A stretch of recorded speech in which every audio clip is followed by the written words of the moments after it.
बोलूंगा और तुम सुनोगे और तुम्हें सुनना ही होगा। क्योंकि इसके अलावा तुम्हारे पास ऑप्शन नहीं है।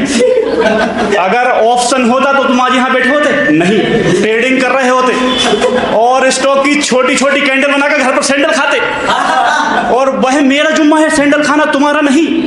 क्योंकि अभी तक मैंने जितने भी परफॉर्मेंस दिए हैं मुझे अंडे और टमाटर पड़े हैं और तुम लोग लेकर नहीं आए आज, यह शर्म की बात है।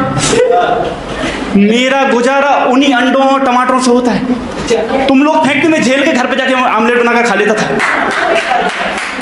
लेकिन कुछ नहीं, ऐसा होता रहता है। ये छोटी मोटी बातें बड़े बड़े शहरों में चलती रहती हैं। और एक बात और बोल दूं, अगर तुम लोगों को मेरी बातें समझ में ना आए तो अपनी उंगली अपने कान में करें, दूसरों के कान में नहीं। ज्यादा ना जाए, जहां तक मैं ले जाऊं वहीं तक जाएं। क्योंकि अगर तुम ज्यादा आगे निकल जाओगे तो मैं वापस लेके नहीं आऊंगा। मैं पैदल आया हूं और मेरे पास पैसे भी नहीं है फूटी कौड़ी जो कि तुम्हें दे सकूं। और इंडिया में फूटी कौड़ी नहीं, अब रुपया चलता है।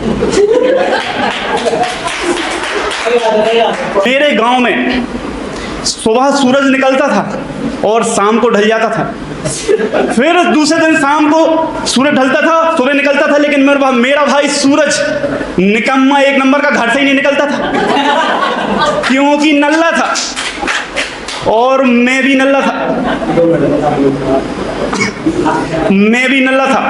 नल्ला होने के बावजूद भी मैं शर्मा जी की दुकान का रोज गल्ला खाली कर देता था। शर्मा जी इसको चोरी बोलते थे, लेकिन ये मेरा काम था।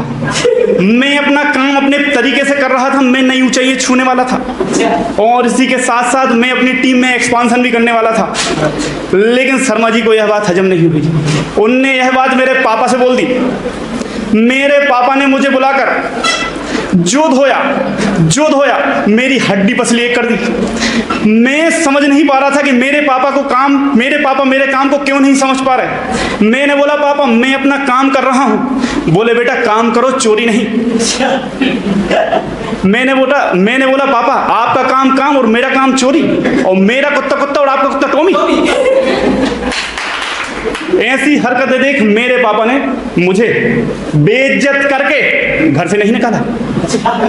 मैं सोचता रहा ये लोग इतने अच्छे कैसे हो गए। ये वही लोग थे जिन लोगों ने बचपन में चवन्नी का चूरन पूरन की दुकान से नहीं दिलाया आज तक।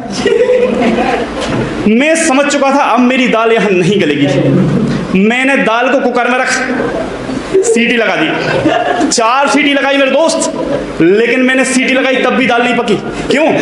मैंने सीटी मुंह से लगाई थी और मुझे सीटी बजाना नहीं आता था। फिर मैंने उसी कुकर को गैस पर रख दिया, तब भी नहीं पकी दाल मेरे दोस्त। कारण सिर्फ ये है, मैं और मेरा भाई हम दोनों ही नल्ले घर पर डले रहते थे। हमें गैस तो बहुत बनती थी लेकिन हम स्टोर ही नहीं करते थे। अब इस शहर की चिल्ल पहुंच में परेशान हो गया और मैं भोपाल आ गया। भोपाल आते ही मैंने रॉ एजेंसी में अंडर कवर एजेंट बन गया और मैं शांति की तलाश में घने जंगलों की तरफ चला गया। मैं मेरे एजेंट के साथ शांति की तलाश में घने जंगलों में गया, लेकिन मुझे शांति नहीं मिली। मैंने एजेंट से बोला शांति को फोन लगाओ। मेरे एजेंट ने शांति के घर फोन लगाया। फिर मुझे बताया, बॉस उसकी तो शादी हो चुकी है, उसके 2 छोटे छोटे बच्चे हैं जो तुम्हें मामा मामा कहकर पुकार रहे हैं। इतना ही नहीं, उसका पति तुम्हें डंडे लेकर ढूंढने आ रहा है। मैं भी कम नहीं था, मैं दुम दबाकर अपने घर चला गया।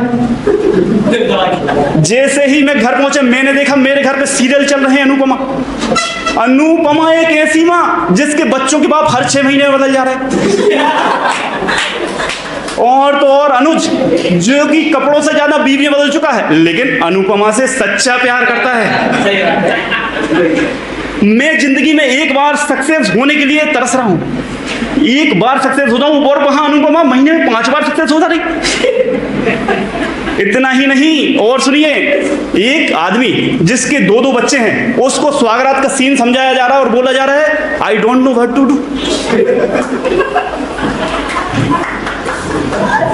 मैं घर पहुंचा, मैंने देखा मेरे घर में सेक आए हुए हैं।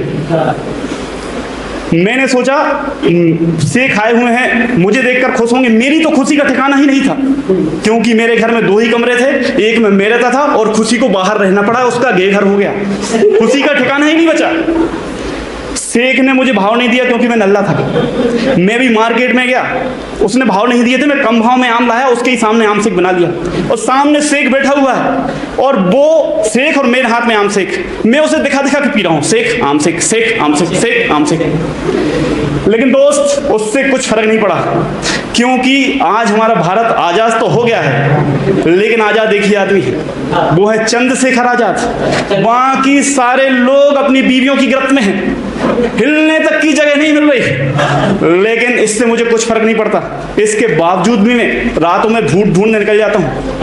रातों में घूमते घूमते मैं चौंक जाता हूँ, चौंक नहीं जवाहर चौक जाता हूँ। लेकिन मुझे भूत नहीं मिल रहे, क्योंकि प्राइवेट कंपनियों के मैनेजर ने अपने ही एम्प्लॉय को भूत बना रखा है मेरे दोस्तों।